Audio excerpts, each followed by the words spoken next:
to the Brown Political Review podcast. We're your hosts, Erin and Isa. And today we're going to be talking about the current political climate around education in the United States and how it has evolved in recent years. To start off, I will be unpacking the landscape of culture wars and political battles in schools on the state, local, and federal levels across the country. Then, we will be hearing from Zander Moricz, the founder and executive director of the Social Equity Through Education Alliance, a nonprofit organization working on building lasting political power through school board organizing and community action around education policy. After that, we will discuss the status of the Department of Education, focusing on the efforts the Trump administration has taken to close the department. We will also be discussing the actions the administration has recently taken against higher education. As part of this, we will hear from Dakota Pippins, a member of Brown Rise Up, which was founded in the wake of Trump's Compact for Academic Excellence in Higher Education. Finally, we will be diving into a more local perspective by exploring the state takeover of the Providence School District and the developments around it. In the last few years, education has moved to the center stage of the American culture wars. It has become one of the primary flashpoints in our politics. At the center of this, we've seen the rise of groups like Moms for Liberty, who, as they approach their 5th anniversary this summer, are no longer just a grassroots movement. They're more akin to a powerful political machine. Moms for Liberty is a conservative American political organization that became a prominent force in education policy and local school board politics starting in early 2021. Its founders were former school board members who felt that parents were being sidelined by school district bureaucracies. Initially, the group's momentum was fueled by opposition to COVID-19 mandates, such as masking and vaccine requirements in schools.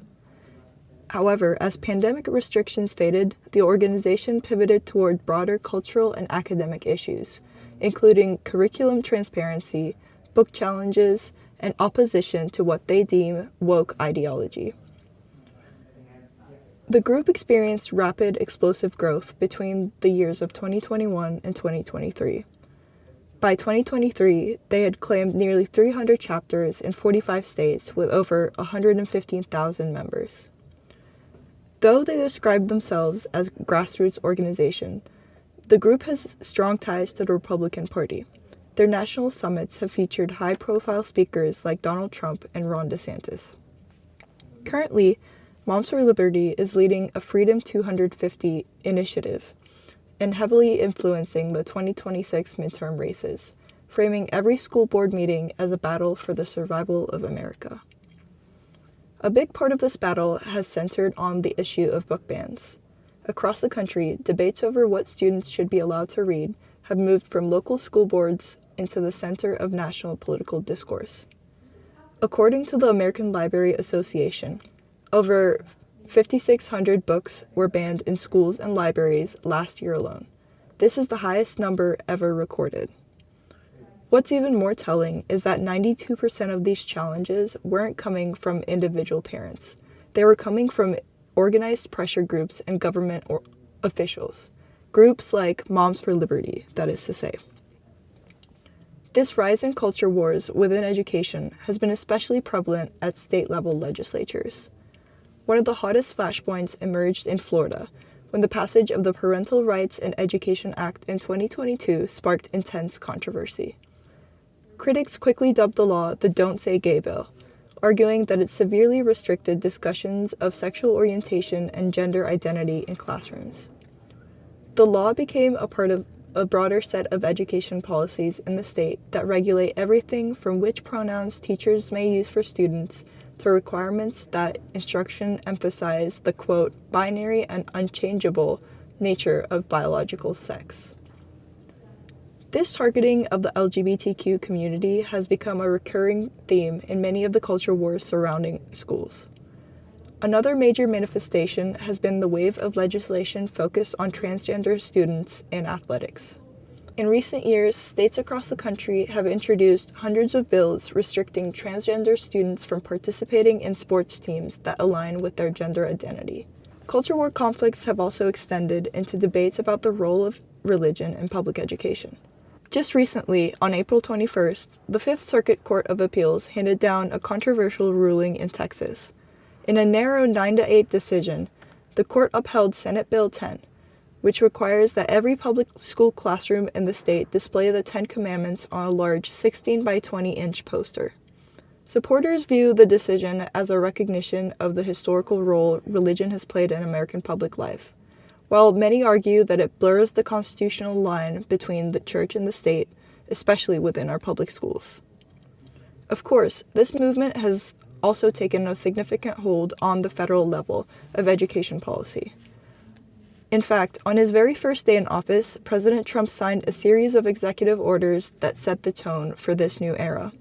Specifically, the Ending Radical Indoctrination in K-12 Schooling order, which reestablished the 1776 committee and directed the government to identify ways to rescind federal funding from any school district using curriculum that addresses gender identity or systemic racism in ways that the administration deems un-American.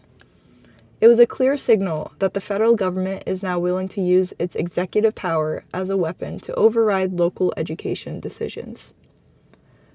Overall, what we're seeing is a fundamental shift in the American educational landscape. Whether it's through the removal of books, the mandatory display of religious texts, or executive orders from the Oval Office, the classroom has become a laboratory for top-down power, and the landscape for intense cultural war battles that are fought between increasingly passionate sides.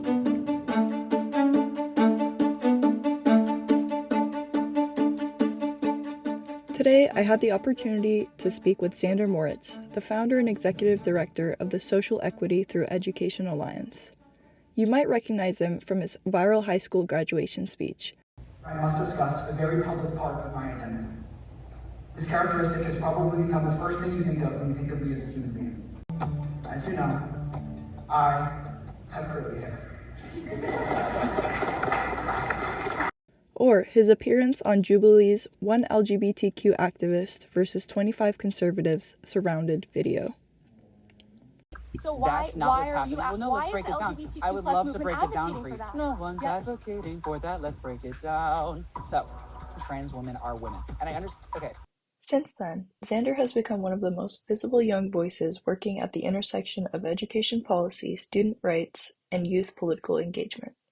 Through the SEE Alliance, he has helped organize several statewide student campaigns in Florida, including Say Gay, Walk Out to Learn, and No on One.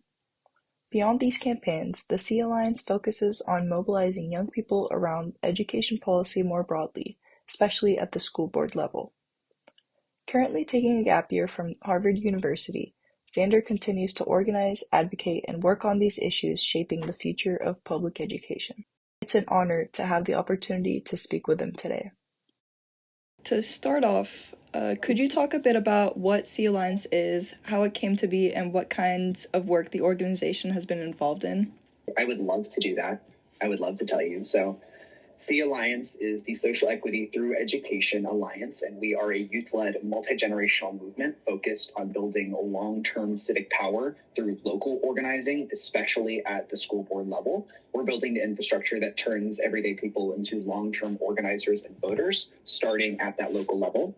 I founded SEE Alliance as a club at my high school as a result of the very different and very important experiences I had in my different public schools. I've been in public schools for the entirety of my K-12 education, and I switched from Manatee County to Sarasota County, and with that saw a huge difference in the resources provided, the student makeup, the instructional quality, and SEE Alliance and the relationships I built through founding this club, which eventually became an organization, was my answer as a student to the question of what can we do? What should we do? Why is the public education system such a disaster? And at the same time, I saw a lot of traditional political engagement wasn't working for young people.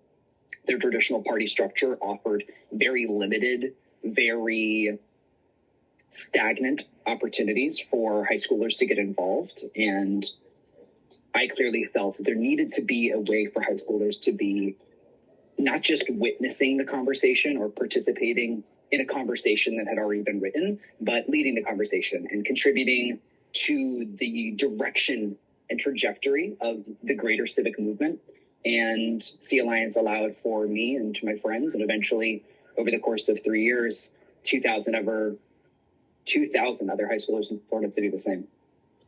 Awesome. So obviously you're based in Florida, you started in Florida, and you've spent years organizing around education within the state. What's, from your perspective, what's the current state of education in Florida right now? What is going on? That's such a good question. The state of public education in Florida is abysmal. It is being attacked from so many different angles. And I think right now in 2026, we are witnessing the culmination of efforts that have been building over the last decade. I think that the greater crisis is the attempt to eliminate public education as a principal system in our country. We have a greater effort to eliminate government involvement in our lives, and that makes sense. People do not trust the government. People do not like the government. I am one of those people. But when it's applied to public education, and public education is treated like a bloated social program, which it is not, what we have are a lot of people that can be sold on the idea of tax elimination and no big government, now being sold on the idea that public education is not a prerequisite to democracy, which it is, right? There is not a single democracy in the entire world throughout all of history that has ever survived the loss of public education. So when I think about the state of public education in Florida, the things that probably come to mind are book bans and Don't Say Gay and the culture war issues around parental rights in education, from COVID masking through the erasure of Black history to now. And those fights are incredibly important and have dramatically reshaped the work that I do and the reality of public education, but they are a distraction from the real crisis facing public education broadly and facing public schools immediately here in Florida, which is the privatization movement that has harnessed these culture war issues, that has harnessed the real grounded concern of parents and manipulated that, used that to fund efforts to shut down and weaken public schools, such that the public system is viewed as a weak failure of an option, and therefore all families with enough money, or families that have enough agency, or families that are tapped into their children's lives and have the ability to do so, will then move their children to charter schools and private schools or homeschool them. And that continues to pull people away from the public option and continues to weaken the public option. And so we get to continue to say public schools suck, public schools are terrible. And that continues to be true because we are fulfilling the prophecy by draining it of its resources and draining it of its families until eventually we have such a weak system that is used only by our families that have no other choice, which are the same families that are going to have the hardest time harnessing power from the political system, turning out and registering to vote, or being involved in the government process. Eventually, when just those families are left using the public system, it's very easy for the billionaires that are driving this movement and the politicians that are paid for by them to say, okay, time to eliminate the public school system. It seems like young people are frequently the subjects of education debates, but from what I've seen at least, are rarely the ones making the decisions or taking a part in these discussions. How does that disconnect shape policy outcomes? And do you think that young voters are becoming a more powerful force in this realm of policy? I love that question.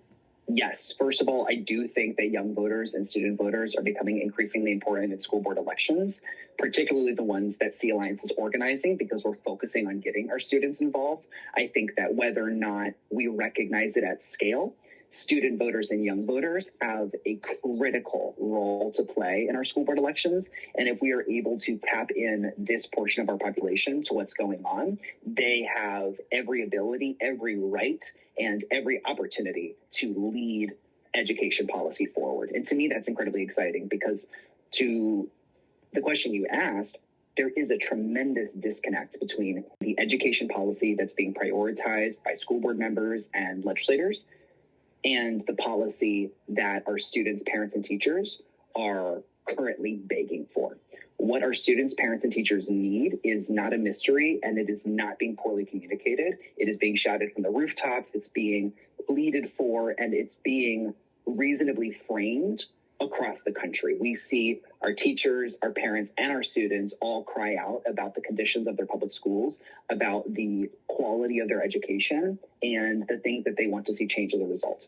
That is not being connected to the actual policy conversations because our school board elections remain the least participated in elections across the country, and school board governance is the least participated in form of local government. We do not have broad community awareness about what's happening to our public schools or what's happening within them. And so it really is a small group of people in every school district that is deciding what is happening along with the school board members. So if we are able to broadly activate the families, the students, the teachers, the people that are most directly impacted by what's happening in the public schools, then we are going to be able to create community movements that start to generate the outcomes that the communities want to see. And that's the brilliance of school board organizing, is we're not competing with these massive PACs and billions of dollars and Fox News, Donald Trump's Twitter, and Elon Musk, right? We're not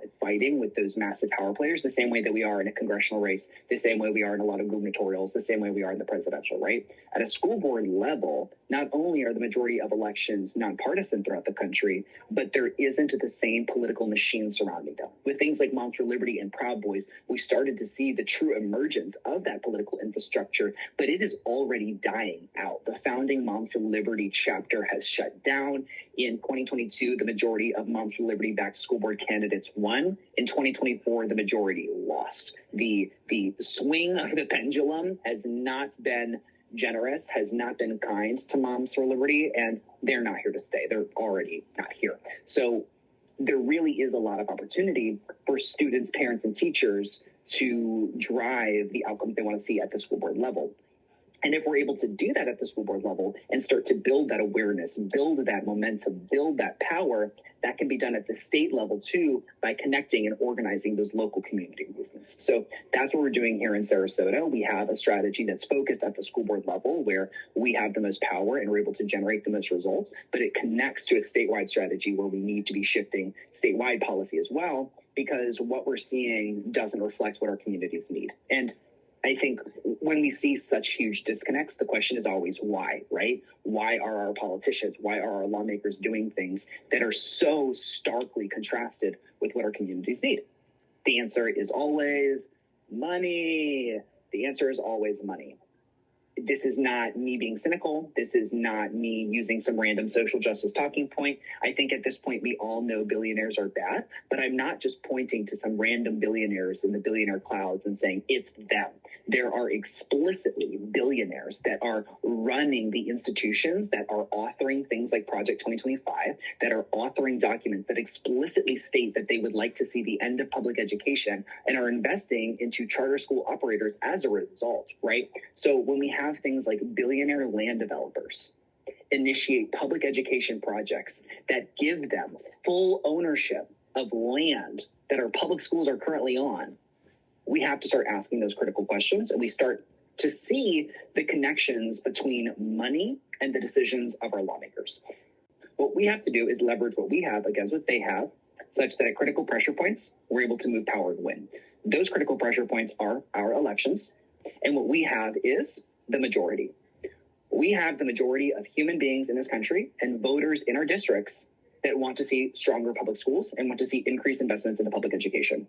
75% of all voters, Democrats, Republicans, independents, all want to see increased investments into public education. When you boil that down to just parent voters, the majority of Republican parent voters, the majority of Democrat parent voters, and the majority of independent parent voters all want to see increased investments into their public schools. So across the board, when we focus on something like public education, something that is so universally important to our families, so fundamental to the experience of American lives, then we are able to distill away from lots of the cultural issues that separate us and focus on the meat, the potatoes, the bread, the butter, which are open public schools that function. Can you talk a bit about what C Alliance is working on right now, midterms on our terms, and what the vision behind that movement is? Yes. So for the last 2 years, we've been building midterms on our terms, which is our movement for 2026 to put the midterm elections on our terms and in our hands. This is a focused effort to primarily turn out voters for targeted school board races here in Florida. However, it's also a national movement that is harnessing the effort of organizers across the country to not only focus in on their school boards, but to leverage their energy back to the target districts that we've selected in Florida so that we can prove a case study of what we're doing here. Because if we can prove that school board organizing works in Florida, then we can prove that school board organizing works in Georgia, in New York, in California, in Texas, in any state that you want. Because if you start in the trench, you can fill the bench. And that's what we are doing with midterms on our terms. What midterms on our terms aims to do is organize communities from the summer of 2025 through August of 2026, such that disenfranchised voters aren't being asked 1 or 2 weeks out from the election to turn out to vote, but rather are being sustainably engaged for the year leading up to it, so that we actually have a chance at turning out new voters and turning out voters to think in new ways. In the state of Florida, we cannot win the majority of our elections by targeting a small portion of voters that we view as value aligned and then hoping that somehow that number is bigger than the other number we know is out there. The majority of the work that needs to be done in Florida is about re-educating voters and accessing voters that do not vote yet. That's a much more complicated job than just standard voter turnout work. And so by centering it in our school board organizing and then making that work hyper local, we're able to bring it back to those shared values that we talked about. So distilling away from everything that flames people up, focusing in on what brings us together. And the work is voter turnout organizing and community education. This really looks like mobilizing people to go to school board meetings, supporting them and preparing them to deliver public comments, and then supporting the narrative work around that, whether it be social media or press. The reason this is a really strong and necessary part of the effort is it starts to develop community awareness and community conversations, which we are able to prove with a strong data correlation increases voter turnout for those races because people are talking about them, they're thinking about them. There is some really strong data that actually shows if school board politics shows up in the local newspaper in your community, that community will have a stronger voter turnout in August. So building the conversations early, building that resonance, building that awareness, that's one part of the midterms and our terms movement. The other part is voter conversations. So we are reaching out through phone banking, text banking, and door knocking to do intensive voter conversation work. We are also running ad campaigns through Meta and through various display and television platforms. The greater effort of midterms and our terms is to build a youth-led, multi-generational, data-driven effort to turn people out for school board elections.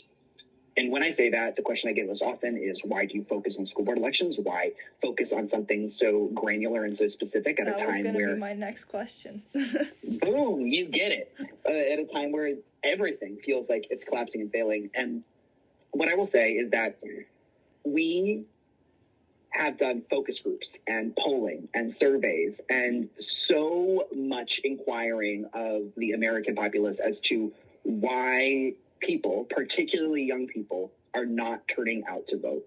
And what we found is that people care, people are aware, people understand how politics impacts their daily lives, people understand how politics is broken, people deeply empathize with what needs to change, and still they are not turning out to vote.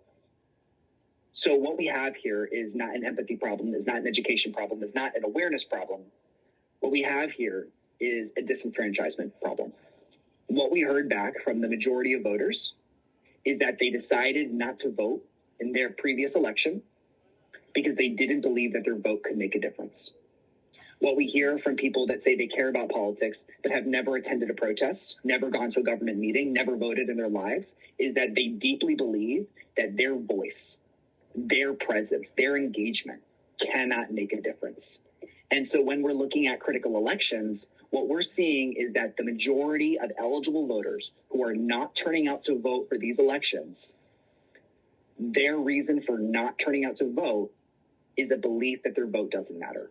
It's not a lack of education. It's not a lack of awareness. It's not a lack of care. That's the most important thing for me to articulate to people, because if we understand that the majority of people aren't turning out to vote because they believe that their vote and voice doesn't matter, then suddenly we understand that our job isn't to make young people or all people care about democracy or about elections, but rather to help them understand that they can make a difference.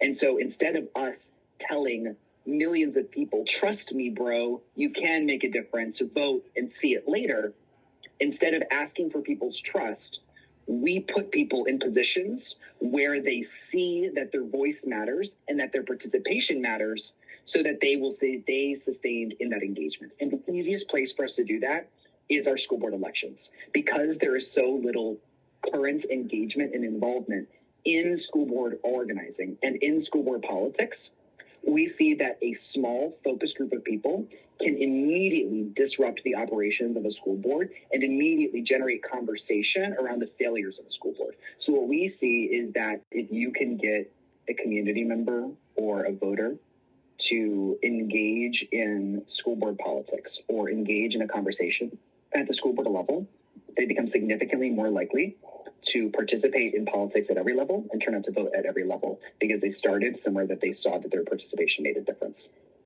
So by getting people started at the school board level, we are able to change outcomes across the government. I don't want to take up any more of your time. I just have one last question with a follow-up. When you think about the future of public education in America, and especially within the context of today's political moment, what worries you the most? And then my follow-up is going to be, what gives you the most hope? What worries me most about our current political moment is more and more people are choosing to educate themselves about the issues, but they see that as their contribution to organizing, not doing something with that education. So people are confusing awareness with action and not going beyond that. And then the second problem is that we as organizers and organizations and nonprofits see this, but aren't meeting people where they're at and effectively plugging them in. We as movements are still vaguely throwing out, find an organization near you and get involved. Talk to a neighbor, talk to a friend, attend a protest, go to an event, make a voter guide. What do those things mean? What event? Event to do what? Event to go where? What organization? Organization that does what? Voter guide how? Like, none of these calls to action are real. And I don't think we as organizers can reasonably expect for people to start leading a movement without any support or any education or any resources. And that combined problem is my biggest concern. And what gives you the most hope? The people that I work with. I will take my headphones off for 30 seconds and I'll hear around the corner Zaire welcoming a 15-year-old into the movement who was inspired by something they saw on Instagram and have decided that now is their time to be involved. And then 30 minutes later, I'll hear from Cassandra that an 82-year-old retired teacher who has been too worried about politics since Trump first took office, felt brave because of a C student fellow who knocked on their door and is now deciding to re-enter the work. And moments like that are so inspiring, and I want more people to be exposed to how much good is happening and how many wonderful people are doing wonderful things. And that only happens when people step into movement work, even if it's just for 2 hours a month. Being connected to communities like C, I have watched change people's lives, and it has absolutely changed mine. And I think it's a very generative and healing experience. So I invite people to recognize that when a bad thing happens, there's only 3 things they can do. They can ignore that the bad thing is happening. They can learn about the bad thing and try to hide from it, or they can face that bad thing head on. And I encourage as many people to join the third as possible, because once you do, and once you start doing what you can, you realize that there's no point in being anxious on top of doing what you can. And it's a very liberating, very grounding feeling. Since the beginning of his second administration, Donald Trump has taken an aggressive stance on transforming education in the United States.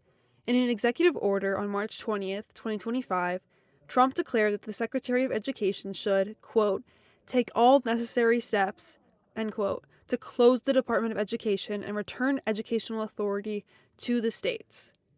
The Trump administration cannot close the department without congressional approval, but it has taken steps to downsize the department where it can. Since the executive order, the administration has since fired nearly half of its employees, shifted responsibilities for 118 programs to other government agencies, and ended a variety of grant programs. Here's a closer look at the impact of these changes. In March 2025, the department fired 1,400 employees and nearly 600 retired or accepted voluntary separation incentives. This reduced their staff of 4,133 workers to 2,183 workers, nearly halving their workforce.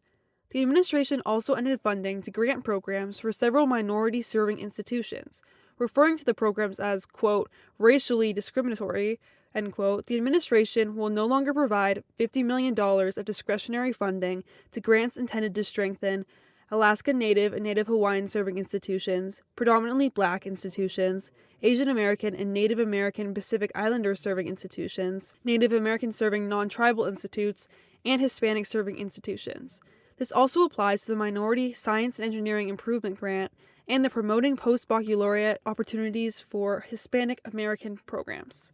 Additionally, they cut over $600 million in funding in teacher training grants. They specifically targeted funds used to train educators on, quote, divisive ideologies, end quote. According to a Department of Education press release, this includes trainings on critical race theory, diversity, equity, and inclusion, or DEI, social justice activism, anti-racism, and instruction on white privilege and white supremacy.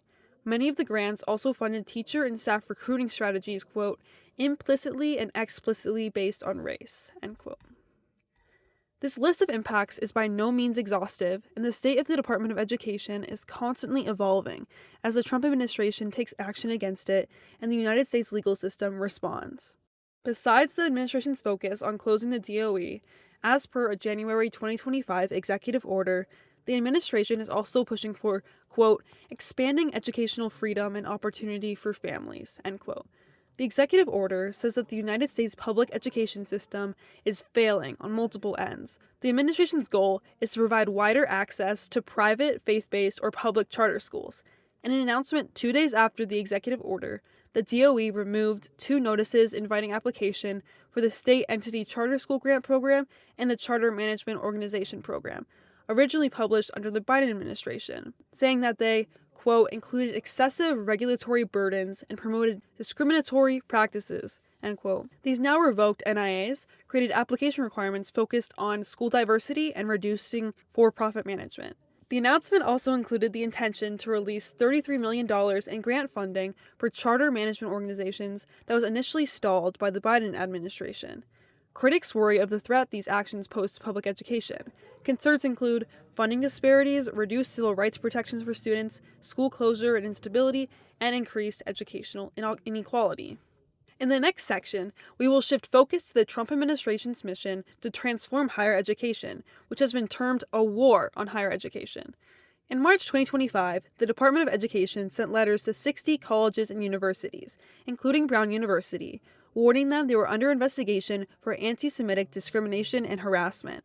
That same month, they canceled $400 million in funding to Columbia University due to the, quote, school's continued inaction in the face of persistent harassment of Jewish students, end quote. The actions against colleges and universities continued. By early April, every Ivy League school besides UPenn and Dartmouth was told the Trump administration was halting federal funding to their institutions. The administration announced their plan to halt $510 million of federal funding to Brown University over alleged anti-Semitism and DEI initiatives. In late July 2025, Brown University announced a settlement with the administration in order to resume their funding and end discrimination investigations. In a social media post, Trump announced, "Woke is officially dead at Brown." As part of the settlement, Brown agreed to pay $50 million in grants to workforce development in Rhode Island, adopt government definitions for male and female, codify anti-Semitism efforts, and report to the government to ensure Brown programs don't promote, quote, unlawful DEI goals, end quote. However, the actions persisted. In October 2025, the Trump administration sent a 10-page letter to 9 schools, including Brown University, called the Compact for Academic Excellence in Higher Education. The letter offered the schools, quote, substantial and meaningful federal grants and increased overhead payments where feasible, end quote, in exchange for their commitment to a variety of agreements, including a cap on international student enrollment, a ban on the use of race and sex in hiring and admissions, an SAT requirement, and an end to grade inflation. In response to the compact, students at Brown founded Brown Rise Up, an organization dedicated to protecting the Brown community from authoritarian threats. Today, I'm speaking with a member of the Brown Rise Up Executive Board. Who am I here with today? My name is Dakota Pippins. I am a first-year student at Brown University. What is your role at Brown Rise Up? Yeah, so currently I serve on our executive board, essentially. I am the coordinator for our partnerships team, working on collaborations with groups both on campus and then within the Providence area and ideally nationally as well. And then last semester I served as our press liaison, so kind of working with like the BDH and like local outlets to do interviews, send out press releases, kind of keep the information flowing. What were the origins of Brown Rise Up? Who founded it and why? There was definitely some organizing activity in response to Trump last school year, in response to these like threats that people could sense were coming in. But Brown Rise Up formed specifically in response to the compact we got sent in October. There's this fabled I think it's like 6-hour call on Discord or something where it's a bunch of just activists and people who are concerned talking about what they're going to do. And so Brown Rise Up forms in response to that specific kind of entreat by Trump as like this attempt to kind of push back the effects of authoritarianism on Brown's campus. And then, yeah, I mean, it's grown from there. We've been involved in a couple different like things that feel like pushing back against authoritarianism and just like the effects of the Trump administration, both like on campus, but then in like a broader sense. So a lot of this semester has been like anti-ICE stuff, like we saw with the protests in January, the Citizens Bank protest we had earlier last week. And yeah, no, it's definitely a newer group, but there's a lot of energy and I think a lot of urgency in the moment, which has really been cool. Yeah, for sure. What made you join Brown Rise Up? Yeah, I really wasn't involved in campus. I wasn't really involved in like organizing or activism back home. But I'd done some of the social justice stuff, but more like food banks and stuff like that. And so I wanted to get involved in something that felt like a meaningful use of my time to help other people. And I think that I was really attracted to Brown Rise Up because I felt like this focus on this erosion of democracy and like everything that came with that, I felt like it was getting to the root issue of so many of the issues that we saw with with Trump and with ICE and with just like stuff being really broken in general. I felt that the focus that Brown Rise Up had on like this root cause was really, really attractive. And it felt also really pressing. I think with the combat, I was like, oh shoot, like we need to do something about this now. And then I just kind of stayed. Yeah, it's been a really cool place to be. Okay, awesome. Since this podcast episode is focused on education, I think we're going to shift into some like specific questions about Brown Rise Up's reaction to the compact and stuff like that. But first, like, how do you feel about the Trump administration's efforts to transform higher education? Yeah, I mean, it's not surprising. You'll have like professors or like campus organizers tell you that like one of the first things that like a anti-democratic leader will go for is universities, because they're places I think that liberal strongholds, stuff like that, and just like generally views them as very like critical. And I will say though, I do feel that part of the reason that Trump gets away with it is because nationally like perceptions of universities and the Ivy League have like decreased dramatically. And there's a large portion of that is due to the actions of universities and like Ivy League students. And I think that we do need to think about like more critically about how we engage with the wider nation and like the world as a whole. Because I do think there are issues of elitism and being out of touch that are real issues. And I think that like Trump taps into those to then attack us. And so we have to both like be like, hey, like this is not okay. But also like if we don't acknowledge the reasons why why Americans as a whole like have skepticism towards Brown and other colleges like us, like if we don't acknowledge those feelings, we allow these like attacks to happen again. But that being said, like I think the compact we received from Trump was just a clear power grab and an attempt to like really ship autonomy away from universities and really like push this like conservative set of values on the university that didn't actually represent what we as a community value. And so it felt very, very clear that we needed to stand up and do something about it. Makes sense. What did Brown Rise Up do to protest the compact? Yeah. So that was really like a coalitional effort, as all of our things are. But so we worked with faculty through the AAUP, we worked with grad students, we worked with alumni, and we really were trying to, I think, like demonstrate public opposition to an agreement with Trump. Obviously Brown signed an agreement over the summer, which obviously like students weren't here, so that was like problematic on a number of levels. But like so like in the face of this, we really wanted to make it clear, like, hey, like we're like students are on campus now, like this is not okay. And so we really pushed to get like working alongside faculty, alumni, to really like collectively be like, hey, like this is not okay. And so there was a protest outside of Van Winkle Gates, I believe. We had faculty and they were like taping over their mouths. It's like this demonstration, like, oh, the compact is like a threat to like academic freedom, stuff like that. Because there were these different requirements on like, I think it was like phrased as like not speaking about like anti-conservative viewpoints or something like that. It was just really like vague, like part that could be used to like attack a lot of academic speech. And so we had that protest, which is I think really good. That was like our first protest as Brown Rise Up. It was really good, I think, for visuals. And getting the word out. On October 14th, Brown Undergraduate Council of Students, or UCS, released a referendum allowing students to share their opinions on the question, should Brown University accept or reject the Compact for Academic Excellence in Higher Education? The petition Dakota is referring to is this referendum, which Brown Rise Up encouraged students to fill out. And then we had, I think, this like petition campaign to kind of demonstrate like, hey, like President Paxton Corporation, like this is not what we want. Right, and we need to say no to this. We said you said yes in the summer without us, and look where that got us. So we need to say no this time, and we did, which is amazing. Yeah, what was Brown Rise Up's reaction when the compact was rejected? Yeah, we found out in an email, which I think it was when I saw the email and it was like, oh, like response to the compact, and I was like, shoot, we signed it. Then I opened it and I was like, oh no, we didn't. Wow.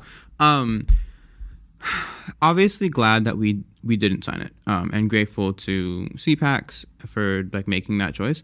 It did in the moment, I think, really embody this sense of like disconnect between like the administration, like our administration, and like the wider community, where it was like there was very, very little communication about whatever was happening. Like we had to between like UCS and Brown Rise Up and like different groups, like no one actually understood. Like we were all trying to push the university to say no, and then they just did, which was lovely, but like none of us even knew it was coming. And so I think that it just was more reflective like a general like lack of like community input into how Brown runs. And I think that it would have been better to like have a bit more like direct engagement. Like one of the things that we heard was like, oh, it was helpful. Like I think like we were told by people in admin like what Brown Rise Up did to like really build this like public narrative, like, hey, like we don't support this, was helpful in rejecting the compact, which is great. And like that was our responsibility, was like conveying to admin how students felt. But there was not a huge like level of like communication from admin about how admin felt to us. And so it was just felt like a one-sided like communication thing.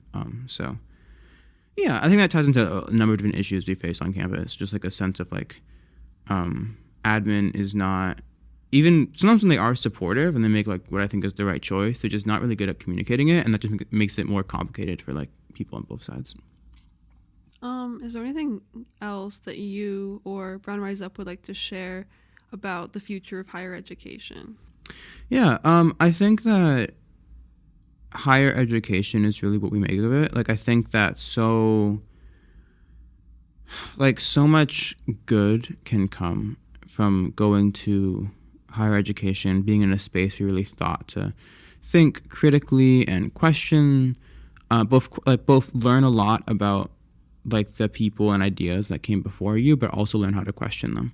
And I think that there is we live in an era where there's so much misinformation and a lot of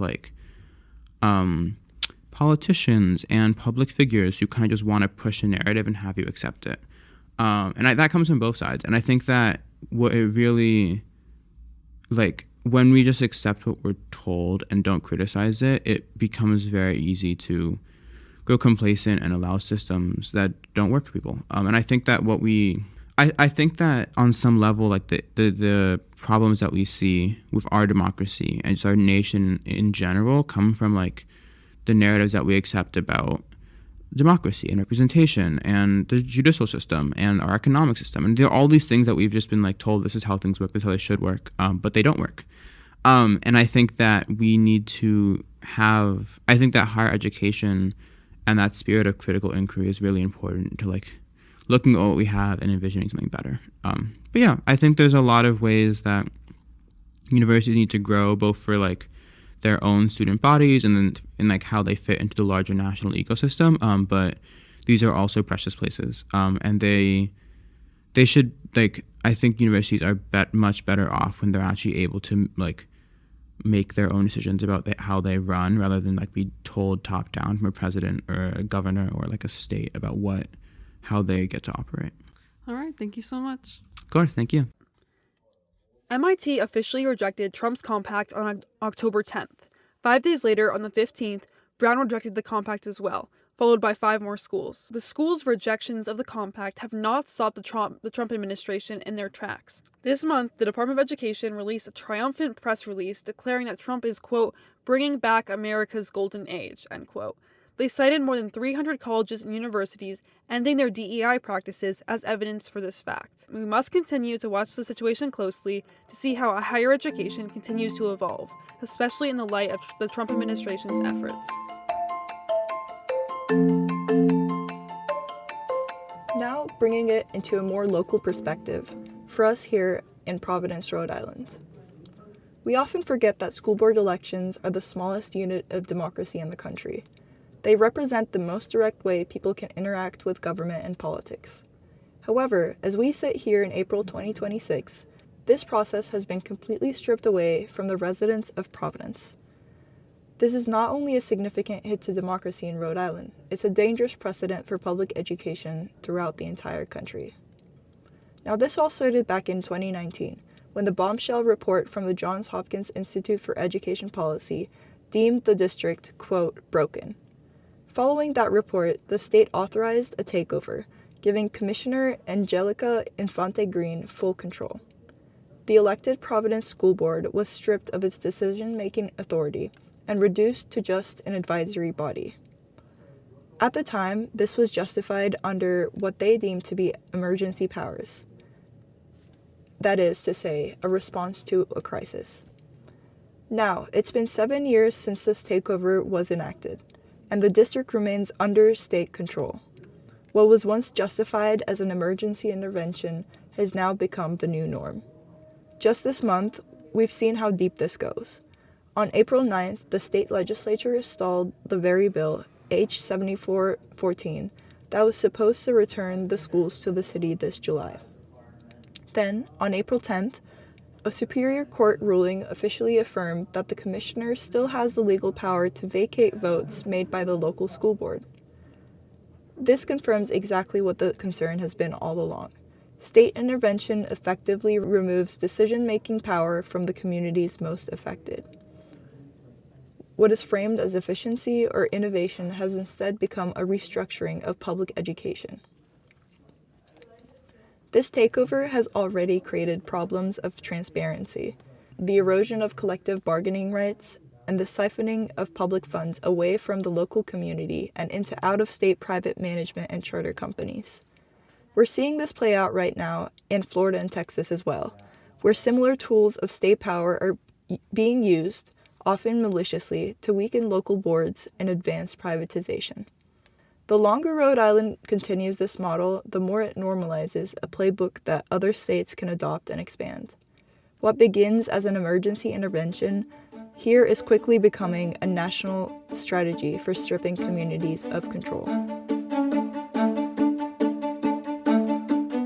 Thank you for listening to the Brown Political Review podcast. This podcast is produced by the Brown Political Review, directed by Guillermo Sequeira, Tiziano Pardo, Will Thomas, and Michael Shui. The multimedia board is directed by Clara Basinger-Rosen, Layed Zavriev, and Caroline Kortz. Our awesome team is made up of Xavier Colin, Caroline Kortz, Benjamin Daniel, Thomas Foley, Becky Montes, Erin Ozyurek, and Izabella Piatkowski. We hope you tune in again soon. This is Isa and Erin signing off.